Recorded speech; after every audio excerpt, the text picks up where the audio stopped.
Donc les gars, créé naa sama relance électricien day mun taxale de indi naa fii sama phase ak neutre teg sama benn modulaire de protection bipolaire donc dañuy dugal suñu alimentation ci DRT bi donc mu dugal phase mu dugal borne phase pôle bi serré bu baax donc dugal naa sama borne phase pour serrer ko bu baax léegi ce que je vais faire mooy damay il faut ma ay sama dëkkandoo yi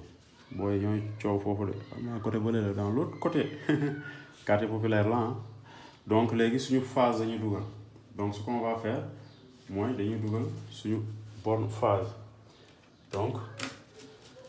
gis ngeen ko fii L3 bi dañuy dugal suñu borne phase léegi nag dañ ko war a pont moom pont bi laa dugal nii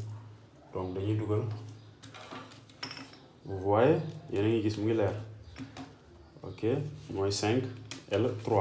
il y a plusieurs manières de câbler waaw man câblage bu simple bi laay teg nii mais il y a plusieurs manières de câbler donc vous voyez mooy suñu phase moo nekk nii dugal nañ ko ci borne kii bi ci borne 2 bi nu mu tudd sax ci borne L3 bi donc bi pont bi day pont bu gàtt laa soxla pont bu gàtt ok am naa pont bu gàtt donc moom laay def fii ok il faut bien serrer pour question de polarité serrer bu baax ok léegi moom dama koy indi ci A1 bi waaw ma jël tournage bu ndaw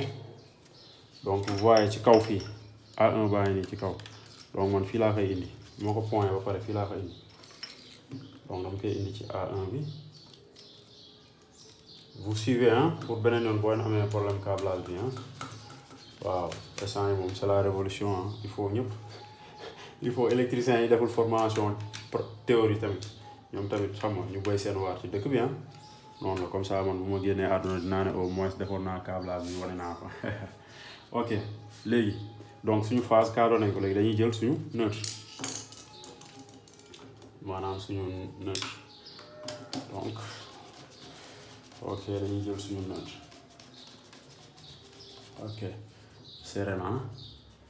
léegi ñun objectif bi mooy exciter bobine bi donc dañ koy indi si suñu L1 L1 mooy phase bi sax ok dama ko war a pont dañ ko war a pont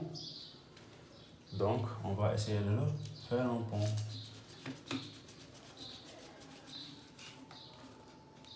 donc pont naa ko moo nekk nii si L1 donc dafa war a ñëw si 95 mooy fii ci relais bi ci relais bi laa koy branché sama tournevis njogaan yi ok bi dama koy branché ci relais bi voilà xam nga branché naa ko ci relais bi